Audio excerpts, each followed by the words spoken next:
ಗಣೇಶ ಇಲ್ಸೋ ಸಾಕಾಗೋಯ್ತು.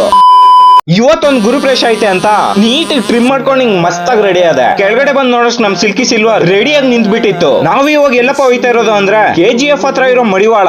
ಇದು ಬಂದ್ಬಿಟ್ಟು ನಮ್ ಡ್ಯಾಡ್ ಅವ್ರ ಊರು. ಬ್ಯಾಂಗ್ಳೂರ್ ಟು ಹೈದರಾಬಾದ್ ಎಕ್ಸ್ಪ್ರೆಸ್ ಹೈವೇದಲ್ಲೇ ಬರೇ 1 hour ಅಲ್ಲಿ ನಮ್ ಡೆಸ್ಟಿನೇಷನ್ ರೀಚ್ ಆಗೋದ್ರಿ. ಇಲ್ಲಿ ತಲೆ ಮೇಲೆ ಹೊಡೆದಷ್ಟು ಬಿಸಿಲಿತ್ತು. ಆಮೇಲೆ ಒಳ್ಳೆ ಹುಡುಗನ್ ತರ ದೇವ್ರಕೊಂದ್ ನಮಸ್ಕಾರ ಹಾಕ್ಬಿಟ್ಟು ಮನೆ ಹತ್ರ ಬಂದೆ. ಇವಾಗ ನಮ್ power star boys team banner ಎಲ್ಲ ಮೊನ್ನೆನೆ ತಂದಿದ್ರಿ. ಇವಾಗ ಇದನ್ನ ಬಂದ್ಬಿಟ್ಟು ಫಿಕ್ಸ್ ಮಾಡ್ಬೇಕು ಅಷ್ಟೇ. ನಮ್ ಹುಡುಗರು ಏನು ಕೆಲಸ ಮಾಡಿಲ್ಲ ಅಂದ್ರೇನು ಸುಮ್ನೆ ಹಿಂಗ್ ಕುತ್ಕೊಂಡ್ಬಿಟ್ಟು ಹಿಂದೆ ಕಮೆಂಟ್ರಿ ಪಾಸ್ ಮಾಡೋದು. ಆಗೋ ಇಲ್ಲಿ ಬಂದ ಶುಂಠಿ ಅವನ್ ಜೊತೆ ಇಲ್ಲಿ ಡ್ರ್ಯಾಗನ್ ಮಂಜುನು ಆಮೇಲೆ ಬೋಂಡಾಗ್ ಏನ್ ಕುತ್ಕೊಂಡ್ ನೋಡ್ತಾವ್ರೆ ಅಂದ್ರೆ ಗಣೇಶ ಗುಣ್ಸಕ ನಾವು ಖುದ್ದಾಗಿ ಸೈಟ್ ನೆಲ್ಲ ಇಲ್ಲಿ ಕ್ಲೀನ್ ಮಾಡಿಸ್ತಾ ಇದೀರಿ. ಈ ಸಲ ಮಾಡ್ತಾ ಇದೀರಿ.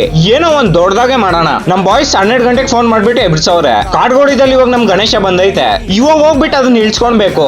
ಹೋಗೋಷ್ಟ್ರಲ್ಲಿ ನಮ್ ವರ್ಷ ಮೇಡಮ್ ಬಂದ್ರು. ಅಲ್ಲಿಂದ ಇಲ್ಲಿ ಗಂಟೆ ನಿಂತ್ಕೊಂಡೇ ಬಂದ್ಬಿಟ್ರಿ. ಈ ಗಣೇಶನ ಶಶಿ ಹಣ್ಣು ಹೈದರಾಬಾದ್ ಇಂದ ತರ್ಸ್ಕೊಟ್ಟಿರೋದು. ಅಬ್ಬಬ್ಬ ಈ ಗಣೇಶ ನಿಲ್ಸಕ್ಕ 10-15 ಜನ ಬೇಕು ಗುರು. ಸೊ ನಮ್ ಕಾಡ್ಗೋಡಿ ಬಾಯ್ಸ್ ಸ್ವಲ್ಪ ಜನ ಹೆಲ್ಪ್ ಮಾಡಿದ್ರು. ಕೊನೆಗೂ ಕಷ್ಟಪಟ್ಟು ಒಳಗಡೆ ತಂದ್ ಮಡಗಿದ್ರಿ.